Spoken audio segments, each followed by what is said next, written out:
बिस्मिल्लाहिर्रहमानिर्रहीम। अस्सलाम वालेकुम, खुश आमदीद टू माय नदर ब्लॉग। कैसे हैं आप सब?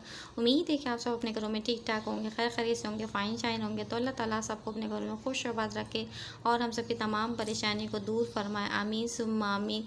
तो क्या चल रहा है आप लोग की लाइफ में? यहाँ तो बहुत सारी चीज़ें चल चुकी हैं और जा भी चुकी हैं और आ भी चुकी हैं। तो खैर बस ये था, फाइनली बस ये था कि अब सर्दियाँ हो चुकी हैं बाय बाय। तो बस ये मैंने सारे सब जो चीज़ें थी ना, ब्लैंकेट वगैरह, तो मैंने पहले ही पैक करके रख दिया था। और सारे कपड़े, गर्म कपड़े वगैरह वगैरह, तो मैंने कहा ये सब चीज़ें मैं उठा के मैं रख दूँ। सबसे बड़ा ये सर्दियों के जाने के बाद ये काम होता है ना कि आप इन चीज़ों को समेट लें।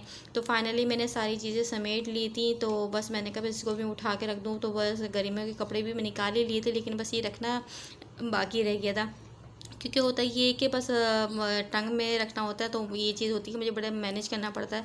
फिर हस्बैंड शाम में आते तो फिर ये होता है कि हम दोनों मिलकर सारे काम कर लेते हैं। तो बस ये सारी चीज़ें यहाँ पे फाइनल हो चुकी है। रूम भी देखें यहाँ पर मैंने अपना क्लीन कर लिया। और ये सर्दियों की चीज़ें होती है ना, आती तो बस सर्दियाँ 2 महीने के लिए आती हैं हार्डली, लेकिन काम इतना बढ़ जाता है, ओह माय गॉड, कि संभालना मुश्किल हो जाता है। और आप लोग भी बोल रहे होंगे भाई मेरा इतने दिन से व्लॉग नहीं आ रहा था। तो भाई यार मेरा व्लॉग कैसे आया था, मैं आजकल कुछ बहुत ज़्यादा बिज़ी चल रही हूँ और आगे आने वाले हैं इंशाल्लाह ताला व्लॉग बहुत ज़्यादा मज़ेदार होने वाले हैं, शादी व्लॉग्स आने वाले हैं। तो मैं कुछ ज़्यादा ही बिज़ी थी, इस वजह से मेरे व्लॉग में अपलोड नहीं कर सकी, क्योंकि मेरा वॉइस ओवर का थोड़ा सा मसला है कि मुझे वॉइस ओवर करनी पड़ती है, उसके लिए मुझे टाइम बड़ा मैनेज करना पड़ता है। तो खैर बस आप आगे मेरे व्लॉग ज़रूर देखिएगा, बहुत अच्छे बहुत ज़बरदस्त इंजॉय करने वाले व्लॉग्स होंगे। तो यहाँ पर आप देख सकते हैं कि यहाँ पर बस धूप कितनी हो रही है माशाल्लाह से, बस गर्मियाँ आती है ना, बस धूप की तेज़ी बहुत ज़्यादा हो जाती है। तो बस खैर ये देखें आप, यहाँ पर धूप देखें आप, बहुत तेज़ हो रही है। तो बस रूम वगैरह मैंने क्लीन कर लिया था। फिर शाम में अब हस्बैंड आएंगे या फिर जो भी होगा, तो ये सारी चीज़ें मैं इसको कबाड़े शबाड़े जो है ना, ये कबाड़े होते हैं और एक रूम में जो आपको ना मैनेज करना बहुत मुश्किल हो जाता है यार, बस बच्चों के साथ में, क्योंकि बच्चों की चीज़ें बहुत ज़्यादा होती हैं। तो बस स्टोर रूम तो होना चाहिए। तो बस आप लोग बस दुआ करें इंशाल्लाह ताला। तो बस ये कि बस आप लोग की दुआएँ चाहिए और आप लोग की सपोर्ट चाहिए। तो बस ये कबाड़े शबाड़े को बस इंतज़ाम हम लोग कर लेंगे।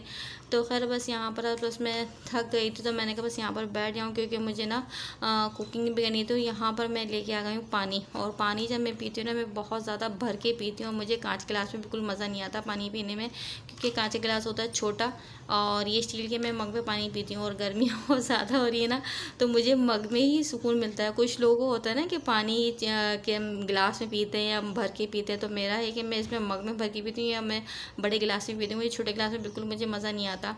तो खैर यहाँ पानी वानी पीने के बाद बस ये था कि नमाज़ वमाज़ मैंने पढ़ ली थी। फिर यहाँ पर मैं अपना कुरान पाक पढ़ रही थी। तो बस ये कुरान पाक भी बस लाजिम होता है घर के कामों के साथ साथ, क्योंकि आपकी दुनिया की चीज़ें तो बहुत सारी चल रही होती, लेकिन असल चीज़ तो आपकी ये है। तो बस ये कि मैं ज़रूर अपना कुरान पाक पढ़ती हूँ, चाहे मैं 1 पेज पढ़ूँ या मैं 2 पेज पढ़ूँ, तो मैं अपना डेली कुरान पाक में ज़रूर पढ़ती हूँ। और मुझे बहुत ज़्यादा सुकून होता है कुरान पाक पढ़ने से, और आपकी लाइफ में बहुत ज़्यादा सुकून रहता है। अगर आप सुकून चाहते हैं तो अपने लाइफ में अपने कुरान पाक को ज़रूर शामिल करें।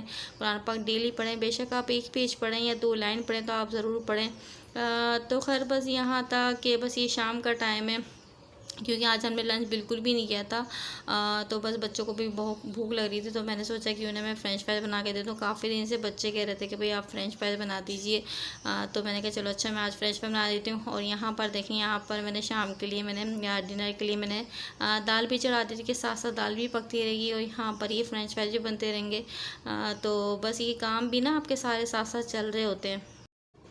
और मैं आपको बड़ी क्रिस्पी वाली आपको ना फ्रेंच फ्राई बनाने की ट्रिक बताती हूँ। तो ये ट्रिक ये कि आप फ्रेंच फ्राइज़ को सबसे पहले आप वॉश कर लें, आप कटिंग करके आप इसको पानी में डिप करते हो। पानी में डिप करने के बाद आप उसे अच्छी तरह से वॉश कर लें और ड्रेन करने के लिए रख दें। फिर जब ड्रेन हो जाएगी, ड्राई हो जाएगी, तो आप इसके अंदर मिलाएँ कॉर्नफ्लावर। तो आप मिलाएँ 5 to 7 स्पून मिलाएँ, उसको अच्छी तरह मिक्स कर लें। तो ये वाली फ्रेंच फ्राइज़ होती हैं, तो ये बहुत ज़्यादा मैकडोनल्ड की तरह बनती हैं। तो मैं इसी तरह से बनाती हूँ।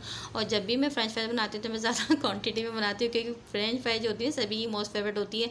और फिर कभी कभी बनती है तो मेरी कोशिश होती है कि मैं ज़्यादा बनाऊँ, ताकि भाई अच्छी तरह से तो खा लें, जिसको खाना है खा लें। फिर मैं भी शौक से खा लेती हूँ। और फ्रेंच फ्राइज किसकी फेवरेट नहीं होती, तो हस्बैंड भी, हम लोग सभी मिलजुल के खा ही लेते हैं। तो खैर यहाँ पर जल्दी से मैंने ऑयल कर लिया था गर्म। तो ऑयल मैंने आज गर्म किया है मैंने सरसों का, क्योंकि मैं फ्राई के लिए हमेशा मैं प्रेफर करती हूँ कि मैं मस्टर्ड ऑयल यूज़ करूँ। तो यहाँ पर मैंने सरसों का तेल मैंने गर्म कर लिया था। और सब्ज़ी वगैरह के लिए भी ऑयल ये होता है कि मैं ज़्यादातर ये